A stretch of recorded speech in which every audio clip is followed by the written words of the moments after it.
Hi, you said your name is Miko? Nico. Nico, sorry, Nico. Yeah, All right, I'd like to thank you very much for doing this interview, man. I appreciate it. no problem. So on a scale of 1 to 10, how open-minded would you say you are? Let's say 6, 7. 6, 7? That's fair. You think you should look at both sides of an argument before you make a decision on something? Yeah, because there's always two sides.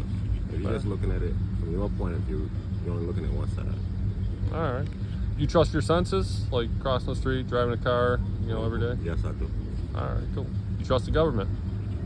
No. All right. Do you think the majority is always right? Nah, not necessarily. In the majority, that's the mass. That's the bigger part of it. That's the mass. You always have people in that majority that's feeding other thoughts to the people that's in that same group. So no, the majority isn't always right. They're wrong 9 times out of 10. I'm with you on it, man. How do you think everything came to be, in your opinion? You believe in like the Big Bang? Do you believe in creationism, or do you not really have a belief in it?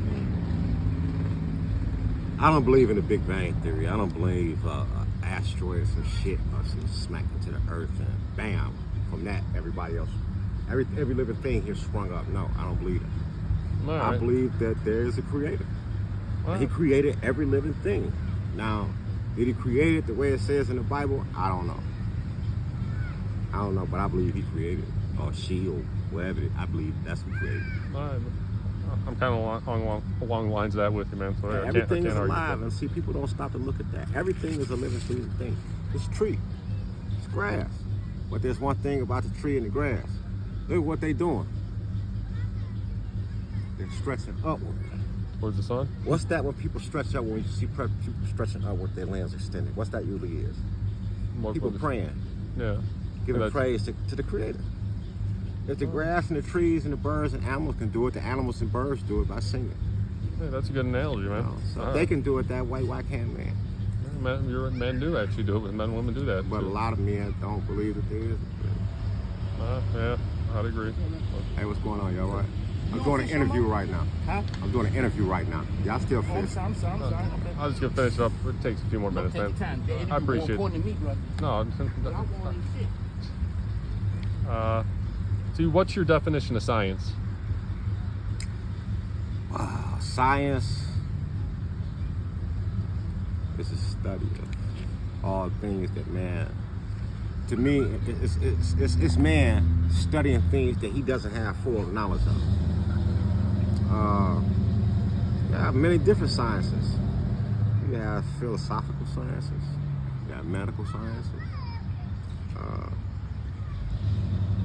I like religious sciences. All right. Science is the study of something. I agree. Would you agree with me? Science should be observable, measurable, testable, and repeatable. That's like the core of science. I'm gonna tell you like this here. I believe that man takes it too far. All this cloning and creating viruses and harmful bacteria, that's taking it too far. I ain't arguing with that, man. I don't think our knowledge, science, was meant for us to take it that far. All right. Because you look at what's happening. This shit is just falling apart now. Yeah, I can't argue with that, man. And it's always somebody doing some kind of science that's at the root of it. All right. Do you think science should ever be a closed book? Meaning, is there anything in science you should not be able to question? No, you should be able to question anything you want to question. You know what I'm saying? That's part of man having a will to choose. And you be able to question anything that you don't understand, that you don't know, some you may be afraid of, or some you may be curious about. That's your right to question that. All right, cool. I agree, man. To you, what's the difference between a belief and a knowing? A belief and faith are tied together. Like faith in like the creator would say that's a belief, but it's a strong belief, or No, if you see, a lot of people have their creator. They look at their creator in a different context. You know, They follow different laws and customs and divine origins and things with those different elements of the Creator. So where I see the Creator as this, somebody else may see the Creator as this. You see what I'm saying? Everybody sees that Creator differently. Right. And it's but one thing about it, you believing in the Creator and this and that, you're supposed to do one thing. You honor all divine, true and divine religions. Honor them all. A true man of God would. All right. If you got a guy that's saying he's Christian but he hates Muslims and That makes he no hates sense. Jews, Makes no he's sense. not a true Christian. I'm with you 100%. You know what I'm saying? See, Like, it's God says you're supposed to love everyone, you know, like treat everyone equal, you know. it's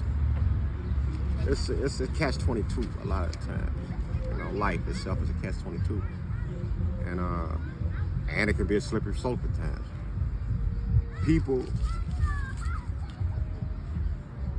tend to think alike too much. Yeah. I don't want to think like you. I don't want You're your own individual. that guy to think like me. All right. You know?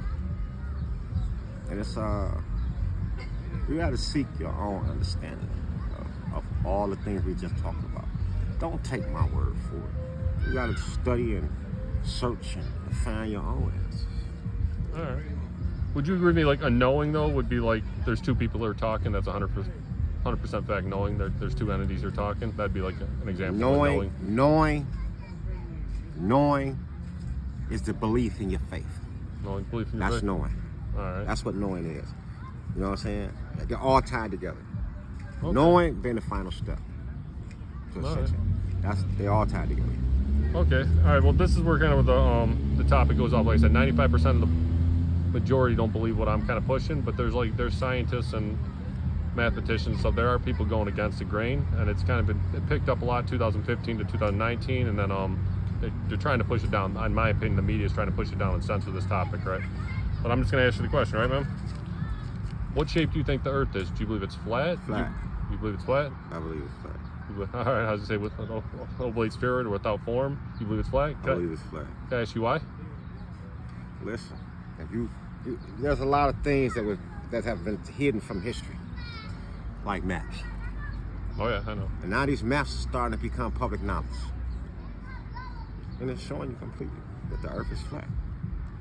The moon, why can you match it up perfectly with different land masses of the Earth? Because it's a reflection. Yeah. It's a reflection. It's a light. Yeah, it's his own light. That's what you believe, or whatever. The moon's its own light. Yeah, it's just a light. All right. Have you actually dug down and looked at this subject, or you just came to your own knowledge? Every time I hear a discussion, a debate about the subject, I get into it because I'm quite sure that it is. I'm pretty confident. Like I kind of try not to say flat, just because I think it's a loaded term because people don't really understand. But I kind of think like what it says in the Bible, God made the earth without form or whatever. It's kind of like it's a realm or something like that. So a round ball is a form. It's a form, yeah. But so it don't line up or whatever. There's no form to flat. No, all right. There's no form to flat. Like the main thing people use, and like a lot of these scientists are going at, it's like stuff over here in the river is water, and that there's no water takes the shape of its container 1,000,000% of our time in reality. So how could the Earth be an actual sphere? Well, let's talk about those ice walls in Antarctica. Yeah, so I mean, it tells you in the Bible why he put those walls there, to keep those seas and things in place. All right. You see? I see what you're saying. I mean, I'm not saying I've never been to Antarctica. I don't know if there's ice walls there or not, but I mean, I'm not saying there are or not. There are maps that show it. Oh, I know. There's maps. There's a bunch of different maps. So now, if you see this, and if this Earth is a ball, these lands where they're showing you on this old maps about these ice, they're not right here next to each other like this. They're not. Some are here, some over here, some over here. All right. Understand what I'm saying? So it's, how can it be round and all of these things, this water's still in place? No, it don't make sense. If water always takes shape. If I take and fill this cup with water and take the lid off and I turn it upside down, what's gonna happen? It's gonna fall off. People are gonna say, oh, well, that's proof of gravity because something fell on the ground. So how can it be water up here, water down here, and stand in place? It don't make sense to me, man. So I mean, hey, you're preaching the choir here. I'm with you on the subject. You got oceans. You got oceans right on this. That one is, they don't mix. One is fresh water. Oh yeah, I've seen that before where Salt water. and it divides actually. There's the They divide don't mix. between it. Yeah. How can that be if the earth is a ball? Right. I mean, we're on the agreement on the subject, man. I believe it's flat.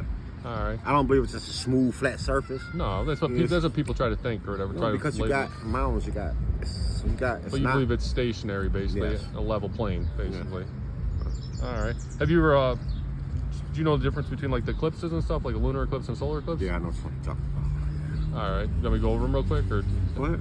All right. So they tell us the solar eclipse is the moon going in front of the sun, and we can all see that or whatever. And what people always try to say with the lunar eclipse is, oh, if the Earth was flat, it'd be like a disc blocking out that moon. The lunar eclipse is when the mainstream is going to tell you if the sun's on one side of the Earth's in the middle, and the moon's on the other side, and they're going to tell you that the sun is casting the Earth's shadow on the moon, and it's always a curved surface. And we both agree the sun's probably round, right? So what I believe in this theory is it's actually the sun's on the other side, and I believe it's the sun's shadow casting that round surface on the moon. I mean, Exactly. but people are going to say, oh no. See, the Earth rotates around the sun. Well, they tell us the Earth rotates around the You know what I'm sun. saying? The moon, what does it do? Well, so you think do you believe? It's not even in there with those. So you actually think it's the supposed Earth? to be what, a dead star? Yeah. Well, did you actually think the Earth rotates around the sun, though, or do you think the sun and moon go around us and they're stationary? That could be it too. Yeah. But something moves around something. Yeah, I think the stuff. Something has to be stationary in order for a shadow to be cast. Yeah, so I think the stuff around us in the sky is actually moving around us. Exactly. Like, let's go back to the Bible for a second. Say God created the stars for the light, for us to see down here at night when it got dark. He created the stars for that. Tonight, take a look up in the sky and tell me how many stars you see up there. It depends where you're at or whatever. I mean, depending. Basically, what I see is light satellites pollution. spaced out. I don't see real stars anymore. Yeah. So are you of the opinion they fake the moon missions or fake Yeah, they our fake reality? them. Yeah, they fake them. Yeah, I'm with Yeah, you. they fake them. To fake our reality and Yeah. fake space They travel and all fake that them. stuff. You can't leave footprints on the moon. Yeah. How I you leave a don't footprint? think the moon's a solid. I think the moon's. I mean, this is my opinion, but I think it's like a plasma or something. There's I don't think it's a there's- rock. I don't think the there's moon's no a gravity there. There's Yeah. no gravity in the atmosphere. So how are you leaving footprints? Yeah. So in your opinion, your man's never actually touched foot on the moon. Yeah. So how could they even know if there's gravity there or whatnot? Really? How could they even tell us whatever? No, Yeah. that was fake. That was a hoax. Yeah, I think it was a hoax. They said they landed It 6 was. times, and I ain't buying it. I believed it for like 37 years of my life. And like 7 years ago, no. I'm like, no way, man. Nah, that wasn't. That was Yeah. a hoax. Oh, you want me to go over like the things that people will give answers to that say, oh, this is why, and it proves like because I say gravity's based off a false axiom, meaning things fall at 9.8 meters per second squared, but they'll say give certain reasons why. Oh, this proves Earth's round, like Coriolis effect, stuff like that. Have you ever heard the star North Star before? Yeah. Polaris. Would Yeah. you agree it's at the very center of us? Basically, it's stationary and it vibrates back and forth. And that's what I believe. Yeah. Well, I mean, you can look at it, fold it. I mean, Yeah. you can physically And look it's at the it. brightest star in the sky. Yeah. You can look at it. It know? vibrates. It's the largest and the brightest star in the sky. Yeah, you can see it. Yeah, and it vibrates, and it does. Yeah. It's the only star that does the move, Yeah. and it's a fact that all the stars around it do perfect geocentric circles around it. So Yeah. I believe everything's actually spinning around us, causing the Coriolis effect in each part of the world. The moon pushes the tides, the sun contracts the tides. Exactly. They say if you shoot a bullet west when the sun's there, like a long-range shot, the bullet's going to dip down because of the Coriolis effect. Like I said, I think that's based off a false axiom. And if you shoot a bullet west at nighttime when the moon's there, it's going to bounce up. And like I said, the lunar eclipse is the sun blocking out the moon. Yeah. So I mean, I think we're kind of on the same page, man. Because, like, look at the water right now. You see how calm that water is? Yeah, oh yeah. It's in water is like the number one proof. When it starts getting dark out here, that water gets rough. Yeah. The darker it gets, the rougher it gets. So yeah, the moon controls the movement of the water. Oh yeah, I ain't arguing. I believe it Yeah. does. But people will say for the globe or whatever, that's When proof. they talk Like, about seraphim and cherubim, talk about what you said? seraphim and cherubim, the two angels, Okay. one of them is the moon angel and one is the sun angel. All right. You know, that's who seraphim and cherubim are. You know? And like I say, everything revolving around this earth, it all ties back to the Creator. Yeah, and I think they kind of bake the moon missions to actually push people away from the Ain't no creator. doubt about them faking. Yeah, I mean, it's almost ridiculous, man. When I look back, I used to believe it. Now I look at my why not? I mean, if you could land on that planet, which is a dead star, you can land there. Why haven't you landed on any other planets here? Yeah, well, they say they put rovers on Mars and stuff like that. If you believe Exactly. it. So, I mean, Because you can. Yeah. So you don't think they're putting rovers or anything up there? I think, like you said, like planets were referred to back in the day as wandering stars, basically. Exactly. I mean, I just don't believe it. No, I'm with you. I believe it 100%. I mean, that's about it, man. You've been a perfect interview. I thank you very much for your time, man. Thank you.